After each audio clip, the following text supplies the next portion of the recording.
Thank you all for coming. We have some more folks trickling in right now, but in the interest of time, we'll go ahead and get started.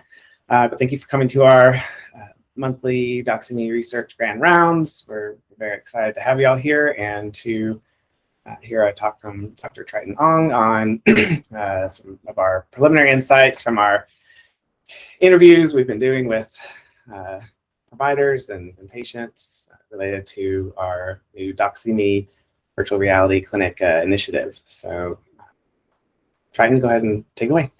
Sure. Thanks, Brian. And thanks everyone for joining us today. This is going to be a continuation of some talks that we gave earlier in the year in our previous grand rounds, but to get everyone caught up just a little bit, we recently received a grant from the National Institute of Mental Health to develop virtual reality for telemedicine. So to start with that first version of what that might look like, what we're going to start building out in the next year, coming years rather, we're starting with telemental health providers because they are the bulk of the people who are still embracing telemedicine at the moment, and they are the ones who seem to be most vocal in terms of wanting something like this. So we're trying to match the market with the development with the user needs, and part of that is early exploration. So that's where we're picking up here as part of this grant. But real quick, like Brian said, my name is Dr. Triton Ong. I'm part of the Doxy.me research team here, and we are a team of dedicated scholars who conduct academic research on telemedicine here at Doxy.me. We focus on publishing peer-reviewed studies, review papers. Sometimes we do experiments when we can. And in pursuit of that, we seek federal grant funding in order to collaborate with all kinds of different people to innovate on the field of telemedicine. And this is where we're picking up with the VR grant. So as a first part of this VR grant, again, we are exploring what potentials are out there, what perceptions people have about virtual reality. And where we started first was with interviewing mental health providers who use telemedicine, and particularly mental health providers who use telemedicine to conduct what's called exposure therapy. We wanted to start with exposure therapy because that is the most evidenced intervention, the most evidence-based practice for mental health that has been demonstrated with virtual reality. So it just seems like it's a perfect intuitive fit. We have native expertise in it with Dr. Bunnell. He's a clinical psychologist, and it just seemed like the stars aligned. So it made sense in our heads, so that's what we started exploring. To do these interviews, they kind of proceeded in 3 stages. The first stage of the interview was basically just asking about telemedicine. The real function of this was as an icebreaker. Tell us about what your experience has been since the pandemic. How has telemedicine played into your practice? What do you like about it? What do you not like? And really to get them into a mood to rant and to give really honest, brutal feedback. The second part of the interview was talking specifically about how they do exposure therapy over telemedicine. What is it like? What are the procedures? And what has it been like adapting that procedure that we already know is notoriously difficult to do in person? How is that now over telemedicine? And lastly, we started to do some brainstorming about virtual reality. We showed them a brief video vignette of what virtual reality might look like over telemedicine. And then based on that vignette, we just started to explore ideas and experiences and perceptions around virtual reality. And a lot of that was basically leading with the question of how might we do blank, what have you, whatever they mentioned in the previous 2 sections, and just exploring, under ideal circumstances, what would they want out of VR or something like this. So real quick, who are these therapists that we've been talking to? We're still doing these interviews. We aim to get 20, but right now we have about 18 done. So these are mostly women, mostly white, mostly adults, like that mid-career adult age. So this is pretty representative of all the mental health studies that you see coming out about telemedicine. So we're pretty happy with the demographics of it. In terms of what they actually do clinically, most of them started telemedicine after the pandemic. There are a couple of people who got some trainings years ago, but they never really adopted telemedicine until they needed to. And that's going to be a recurring theme throughout basically all the things we talk about in the future. There were some early adopters who were there, and they tended to be the most enthusiastic about this technology, which again is something that's pretty consistent with what we've seen in our other research. These therapists see mostly adult clients. Nobody saw children specifically. That was really interesting to me. That's something we'll have to look into in the future, but mostly just squarely in that young adult to late adult range. The most common issues that they did treat clinically or they focused on in their clinical treatment was PTSD, depression, anxiety, and OCD. There were some couples therapy. There were some forms of like racial trauma. There were some forms of um, personality disorders, but the bulk of them really focus on that PTSD, depression, anxiety. And the therapies they used to treat those issues were mostly cognitive behavioral therapy, acceptance and commitment therapy, and some psychotherapy, some other types of things. There were some yoga practitioners that was interesting to hear about, but they kind of span the gamut. Well, this is not a statistically large scale quantitative study, but we did achieve a pretty good spread right off the bat. So well, we started with, I'm going to skip over the telemedicine part for the sake of time, and so we can focus on the exposure therapy and the virtual reality. But in a nutshell, what we learned talking with these therapists is that exposure therapy over telemedicine kind of sucks. Actually, it really sucks. So, for a couple of different reasons. Reason number one, the thing that they kept saying over and over again was that it's very unpleasant for clients. And this is not necessarily news for us. We knew that exposure therapy was the gold standard for the treatment of phobias and anxiety and PTSD, but very few providers actually chose to use it because of how difficult and intensive it can be. But to hear them talk about this over telemedicine was really interesting. So some of them straight up said that it's the worst treatment in the world, but it's so effective. So what are you going to do? But once you get over it, it's pretty great. And the chances of relapse are basically like unheard of in their practice. So the reason that it's so unpleasant is because of this first quote here, which is basically like, the nature of exposure therapy is to evoke that anxiety, that traumatic memory, and to actually have people confront it slowly over time under the guidance of a trained therapist. But it is, functionally speaking, just like the worst thing that ever happened to you. We're going to do that again and again and again until it no longer hurts you or it no longer brings you that stress. So the optics are not great. It is a hard sell. It is hard to do, and it is a lot of hand holding through that process in a necessary process. It was really interesting to hear how intensive it was, front loaded, so to speak. A lot of clients come in and, you know, exposure therapy, because it's very unpleasant, it's not therapist's first pick for if you're coming with anxiety or depression or PTSD. It is often the last thing they try. So these clients come in and they have a long history of working with therapists, building those alliances, and failing, essentially. It didn't get any better, or it may have gotten even worse. They may come in thinking that you're just another therapist who's going to judge me and laugh at me and say I'm dumb and I just need to get over it and stuff like that. So it's extremely unpleasant just to start and even push your way through it. So because of that already being unpleasant, it's even more difficult to do over telemedicine, is largely what we heard. There is, like I said, a tremendous amount of front loading you have to do. Some people call it grounding, some people call it psychoeducation, very different, various vocabularies for it, but it's really spending a ton of time up front, building a relationship with that client, letting them know you can trust them, they can trust you, and getting to know them as a person, because there's no telling what details of that person's life and their preferences and their experiences is going to be the thing that makes that breakthrough clinically. So, especially with young people who we already know struggle over telemedicine, it's difficult to put a device in front of a young person and be like, hey, sit here motionless for an hour and talk to one person. It's even more challenging over telemedicine because of the lack of that safe spaceness of it. You can't control where they are for the most part. If they're young, they can't drive to your office. They can't drive somewhere else. Adults, they can drive, get in your car and just so you have privacy. Like kids don't have a lot of private space. So it's difficult. And that's, I think, why we're not seeing a lot of providers who treat specifically children. And in general, like another thing that we know about telemedicine and that it's a little bit harder to make a connection with people, but clinically that small difficulty leads to exponential challenges, at least at first. And lastly, one of the reasons that exposure therapy really is difficult is that for therapists, it is an exhaustive process. We've heard quotes of people saying that it can take 8 to 12 weeks, a couple months to a year. I was talking with one therapist who said he's been working with a client for over 2 years and they have not even begun the exposure therapy process because there is that exfoliation process. There were a lot of analogies that they were giving here, but you have to remove a lot of the stuff that they've acquired before you can start to treat the wound itself. So This second quote I think was really good. I can't even begin imaginal exposure until we get that emotional Tupperware in place, the ability to control the emotions that will come out during exposure therapy.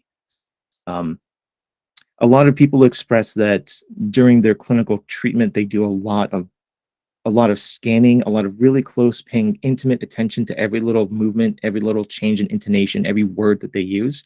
And that in and of itself is an exhausting process, which is, they're in there for an hour. At the end of that hour, they are like burned. And then they have to do 20 minutes of clinical notes, which is great. So they were not shy talking about their burnout.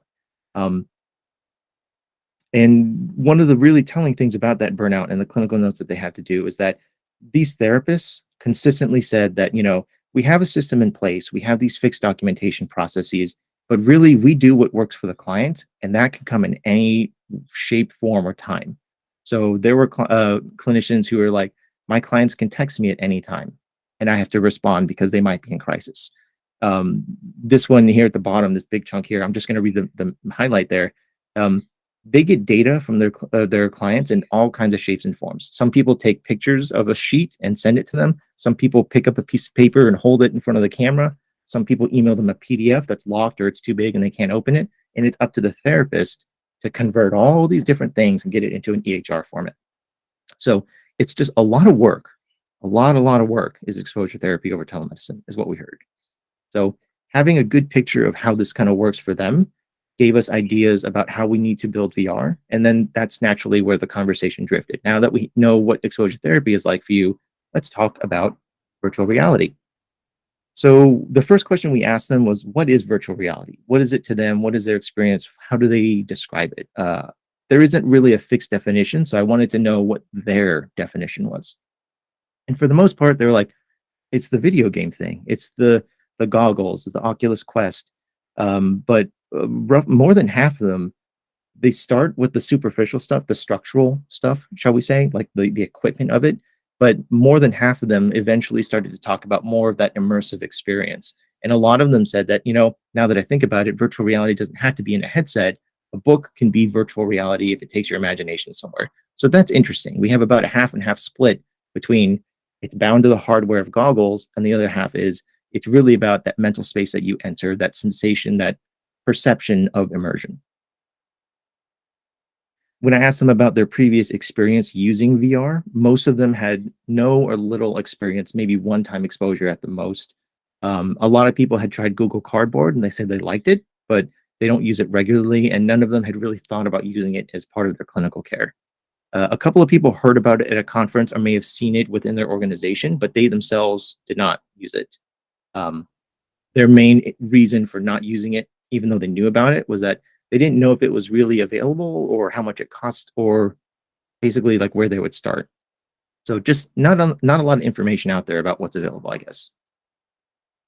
And their overwhelming response to like, what are your overall impressions of VR with what your experience that you have now, is like, it's cool. And we would kind of follow up on that, dig a little bit. What's cool? What do you like about it? Or what do you think about it? And things like that. Responses were mostly positive. It seems realistic. It seems like fun. When I've seen other people use it, it seemed really fun for them. But some people had some neutral responses of like, I'm not sure how realistic it looks. I'm not sure how it works, things like that, mostly from the lack of, hands-on experience. A couple of people had kind of negative perceptions of like, it's dumb, it'll never work, don't bother. And that led to some really interesting things during the brainstorming session. So again, we showed them a brief video vignette of what we're thinking about virtual reality for telemedicine looking like. And then we just asked them a bunch of like, so how would this work in your clinic? What would you want this to look like? How would you do this in VR? And I want to get the hard part out first. The initial negative reaction from a few people that was consistent throughout the rest of the brainstorming session. We had I think we had 4 people whose overall response was basically like, I'm not interested in this at all. This is completely missing the point of exposure therapy. You guys are goofy. You're going to get this wrong. You're going to do a lot of work and you're going to waste it. But I have a note here at the bottom. All 4 of these people still said, when you have something to show, I'd like to try it. So part of this is, the perception of it. And one thing that I consistently struggle with in these talks and any kind of research that I do is that it's really hard to describe virtual reality to someone who hasn't experienced it. It's kind of like, what does food taste like? and just using words. It's really difficult unless you actually get in there and try it. So if you look at VR, obviously it looks goofy, but I think we are a bit of a biased audience having all tried VR. We know that it can feel good. There are just conditions and proper ways to do it. So some of the really negative perceptions was that it seems divorced from the human interaction. It seems like you're putting something between me and my client. You're taking away my ability to see them. You're taking away my ability to assess their body language and things like that.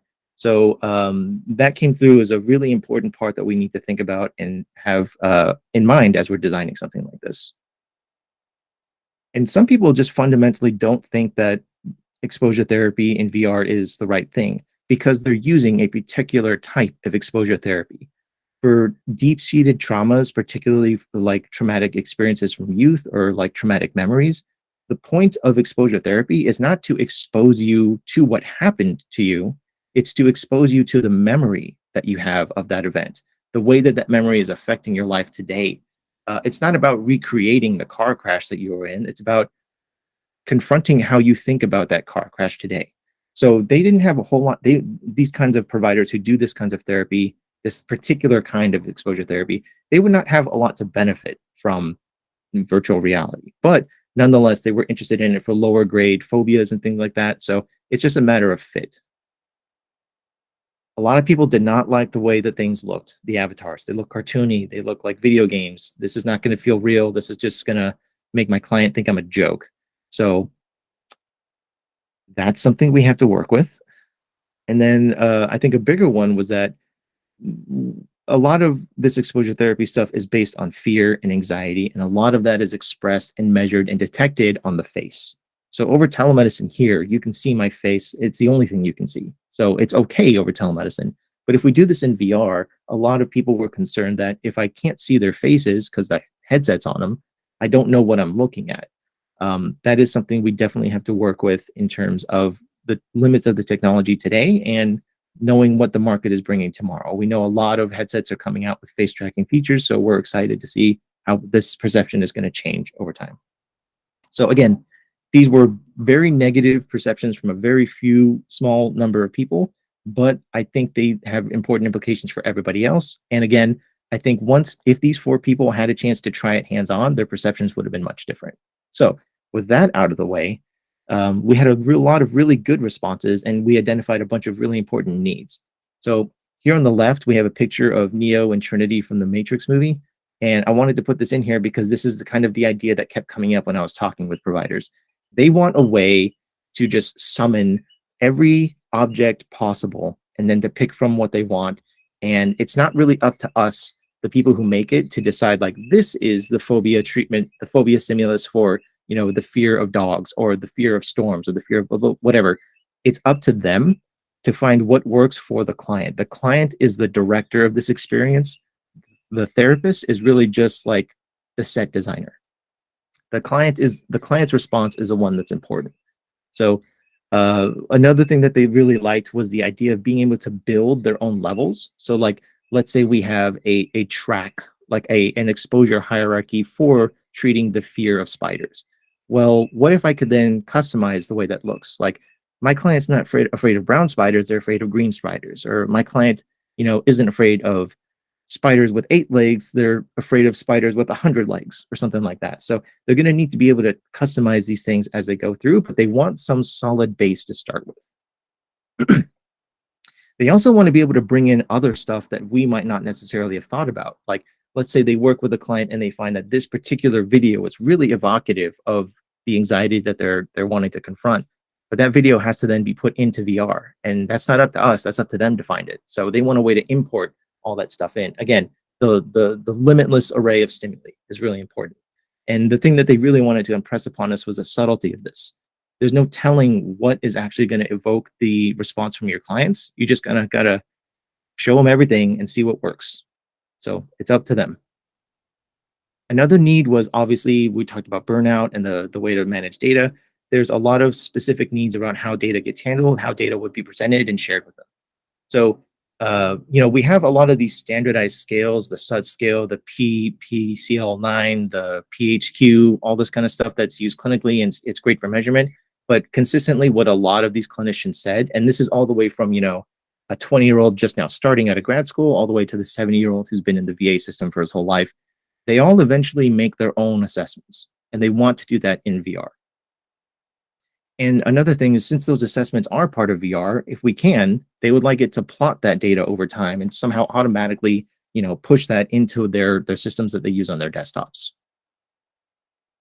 In terms of like actually building the hierarchy, they really like the idea of like being able to draw out all these different things. Like you can think of it as like drawing on sticky notes, and then you can sort the sticky notes later and then build the levels based on the way that you sort them. So again, this unlimited freedom of creativity and choice and customizing it for your client. A way to then save that and then keep it as part of your clinical notes is really important for these people. And one thing that came up was like really interesting. They would like a way to record the client's side of the experience of this, to see what the client sees, to see what the client is doing and things like that. So in terms of data, that seems like it would be really important. And they said rewatching that recording could be therapy in and of itself. In terms of information needs, they definitely want to do demos. They definitely want hands-on. They definitely want to do reps and be very proficient with this before they even put a patient in it. Because we already know this. The worst thing you could do to a patient is have them be your trial, for new technology. I was really surprised to see that they didn't really care a whole lot, or it wasn't their first need to know about the clinical efficacy. It was really just how does it work and can I try it hands-on? That was really the bulk of what they wanted to know. The other big thing is obviously cost. Is this billable by insurance? How do we get devices to our clients? How do I reimburse myself for fees and for services and things like that?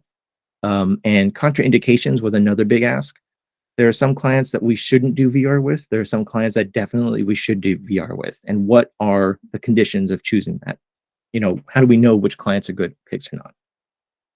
And overall, there was this concern, which it applies to telemedicine too. All of these same things apply to telemedicine, but in VR, they just mentioned it since it came up, of if they start decompensating and I'm not there, what do I do? That seems like something that we need to get ahead of to prevent that from happening then, for these clinicians to be confident using something like this.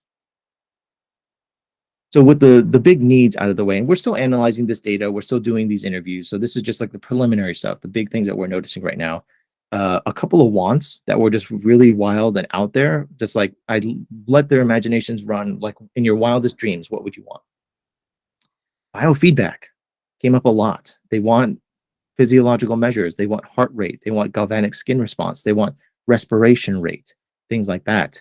And some of them even want, like, can we base the exposure experience based on their physiology? So new devices are coming out that can track heart rate just by like shining LiDAR at your eye inside the headset. So this could be something to explore.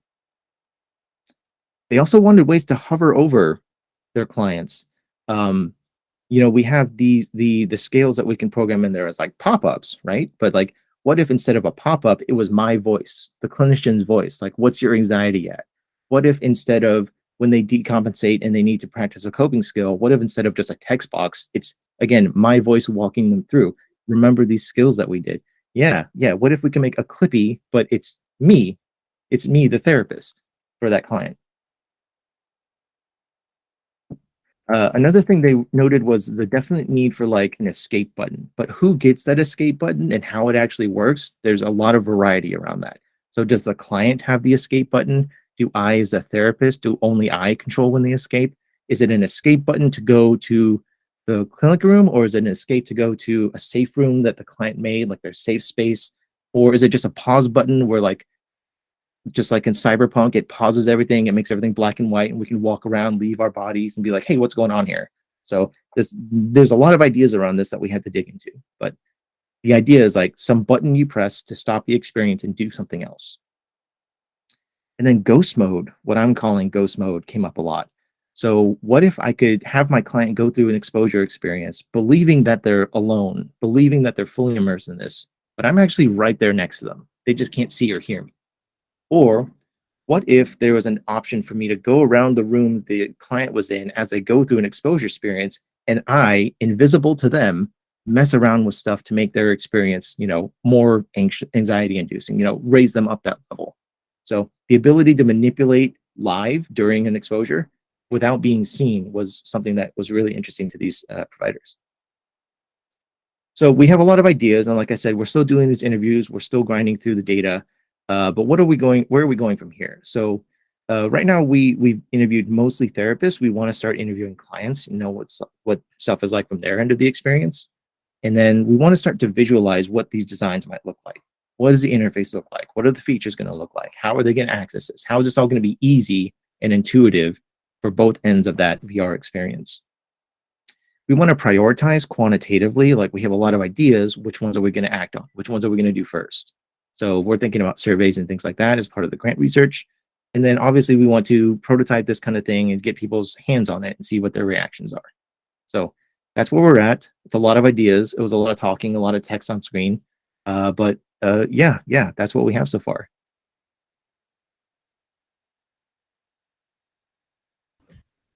Thanks, Triton. Very interesting. Well, I definitely find it interesting since doing this project together. But it's very, very exciting. And you mentioned earlier this week that I would be pretty interested in some of these findings so far, and that definitely panned out. But yeah, does anybody have any questions or thoughts related to what we discussed today?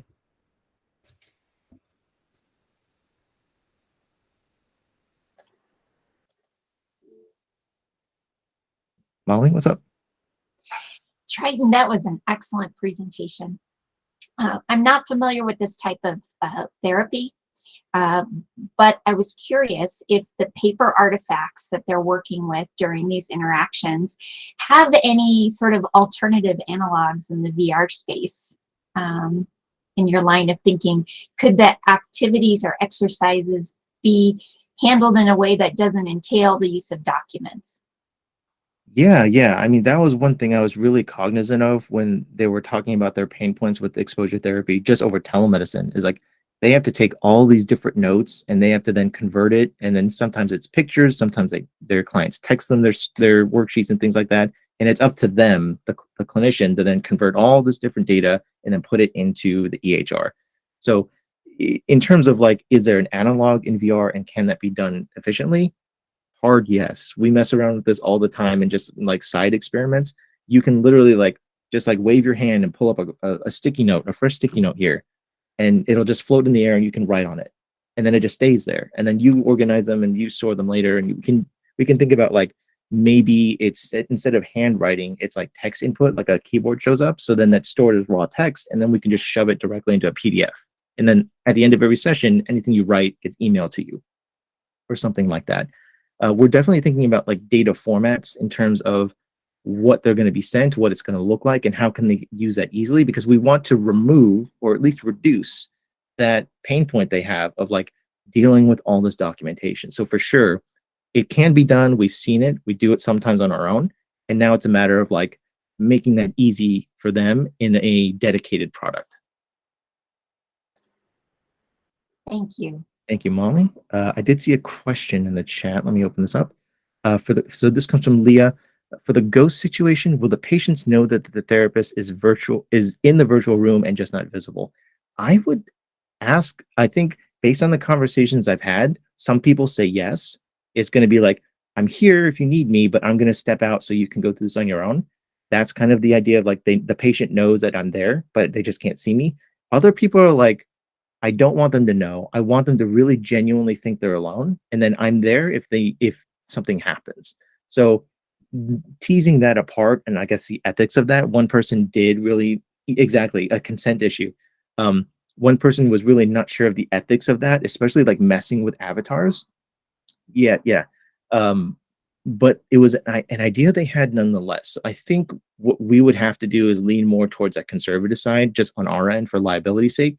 But if it's something people are interested in, we can definitely do research in the basic aspect of it, not in the clinical applied, not with like a clinical population, but like if you know someone is there but you can't see them, does that change, the ingenuity of the situation, the experience of the situation? That would be a more basic question because we ethically very difficult to do. Yep. Yeah, the idea of deception in research is much different than to obtain more realistic and generalizable results is different than deception in clinical care, which is rarely appropriate. I really am not thinking of very many situations where that would be appropriate, but that of course would definitely require a lot of exploration, and there's a utility to a lot of different approaches in clinical work. So exploring those is always a prudent thing, in my opinion. So we have another question from Julia about like what kinds of options should be available to clinicians. I would say, because I know there's a lot that goes into this kind of thing, and there are a lot of settings that people would want control over, but just like we don't have every single option available at the front of like your TV menu, we bury it behind like the advanced menu. I think there's going to be like levels of technical access that they would access, because yeah, I haven't really thought about the menu system, but there are a lot of settings and I have to start thinking about that. So good prompt, Julia. Yeah, I was just thinking because someone was telling me about Horizon Zero Dawn, the new one, and there were like too many options. It's a nightmare. Play it. It was just too, and ended up kind of stopping it for months, and then picked it up again, having same issues. And when you were talking about the options, I was thinking this might be one of those. How do you choose? Yeah, I especially in VR, you don't want to be like, if you've ever been in VR with someone and they just like look up to the side and you see them like poking at the air, it's clear that like they're scrambling to get at something, and like it's very awkward. So I really like the VR design, the UIs where it's like the option is on the object that you're interacting with. So you don't go into a menu to try to find it. It's like if I want to mute this, I like hover over it and then I press a mute button that pops up. So those are things that we're going to be having to work with like really good UI people about, because there aren't a whole lot of standards in how you develop menus for VR yet. This is still very new, relatively new technology. There's new options all the time, but we definitely don't want it to be overwhelming, but we also want to give them control over the situation. So it's going to be interesting figuring this out as we go. As with all the work that we do, products we develop, we'll definitely start simply and expand based on user feedback and needs. All right, so we're out of time, but thank you everybody for coming today. We appreciate you, and looking forward to the research team is definitely looking forward to beating y'all bingo in the half hour here. So thank you again, and great, wonderful presentation, Triton. We'll see y'all soon. Thanks, everybody. Bye.